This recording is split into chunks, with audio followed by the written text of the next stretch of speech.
Over 3 days in Kuching, I ate everything from street side classics to heritage dishes passed down through generations. Some were recommended by local friends, others I stumbled across while exploring solo. Here are 12 dishes I tried in Kuching, and if you're planning a trip, this list is a good place to start your food journey.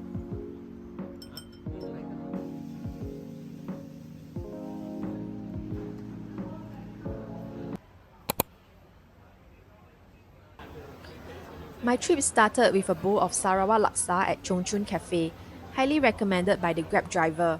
The broth was rich, creamy, and loaded with prawn flavor, paired with thin rice vermicelli. It's not like Penang Laksa or Curry Mee. Sarawak Laksa has its own depth and it warms you from the inside. Definitely one of those dishes that anchors you into Sarawak right away.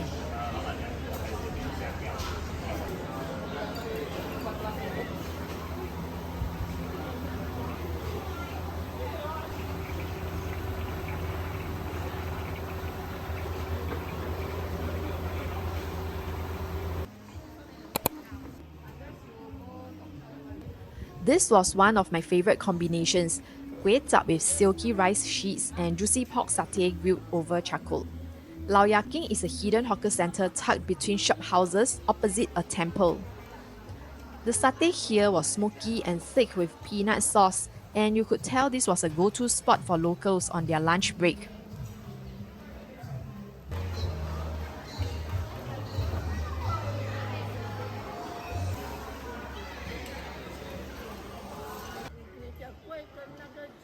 The kueh chap here has its own unique taste, and you can also dip yu zha kueh into the soup.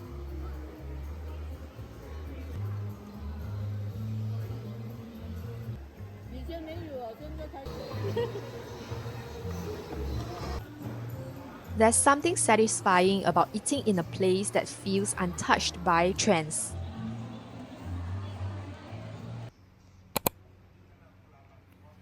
My friend brought me to Choon for Kampua mee, dry noodles tossed in fragrant shallot oil.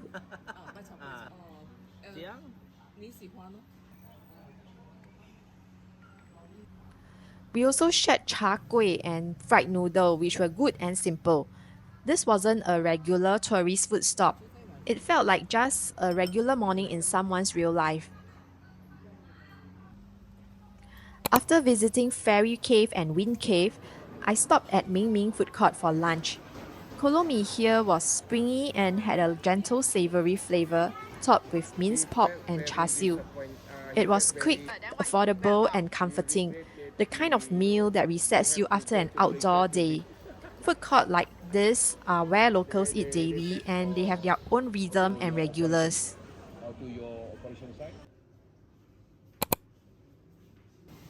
That evening, I had dinner at poolside restaurant of my hotel.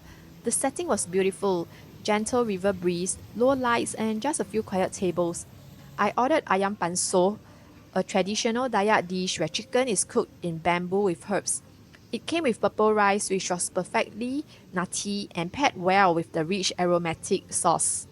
It was one of those peaceful meals I had and a reminder of Sarawak indigenous heritage.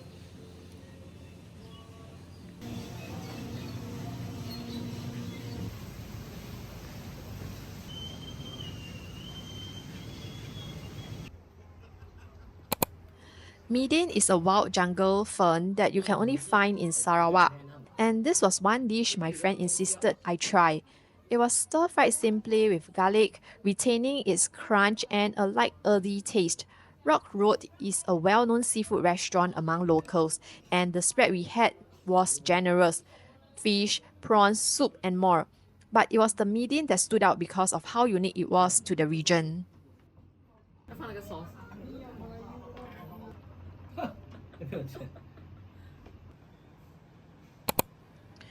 After visiting museums, I wanted something warm and savory. My friend suggested Salon Restaurant, and I ordered a cheese naan, soft in the middle, slightly crisp on the edges. It's not a dish unique to Kuching, but sometimes comfort food hits differently when you are alone in a quiet city, and that naan did exactly that.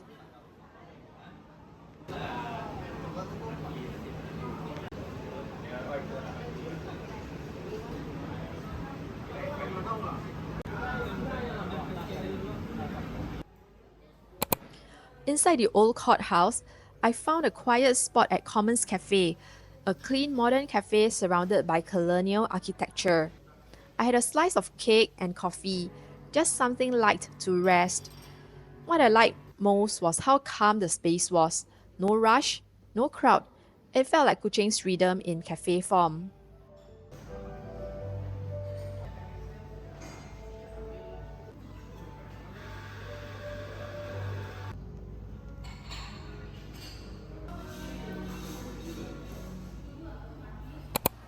Noodle Descendants in Padungan is old school with an ordering system that hasn't changed in decades.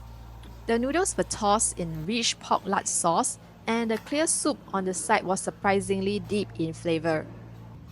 I was surrounded by locals who clearly knew what they were doing, and I just followed suit. It was a kind of meal that felt humble but packed with soul.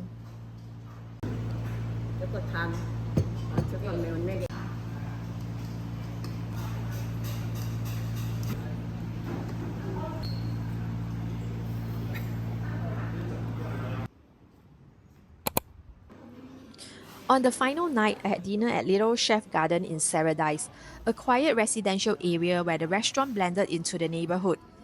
We ordered stir-fried Midin, stir-fried vegetable, prawns and also fried rice for sharing, the kind of meal you'd have at family gathering. It wasn't flashy, but it was warm and generous, the perfect way to wrap up the trip.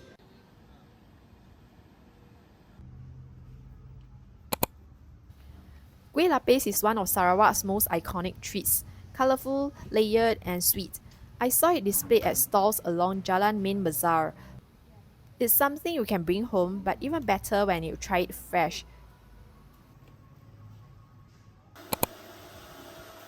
Beyond the food courts, Kuching has a cafe scene that's creative and calm.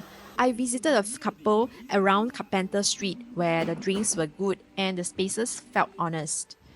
It was always a good excuse to pause here. If you are the type who likes quiet cafes with soul, Kuching has more than you would expect.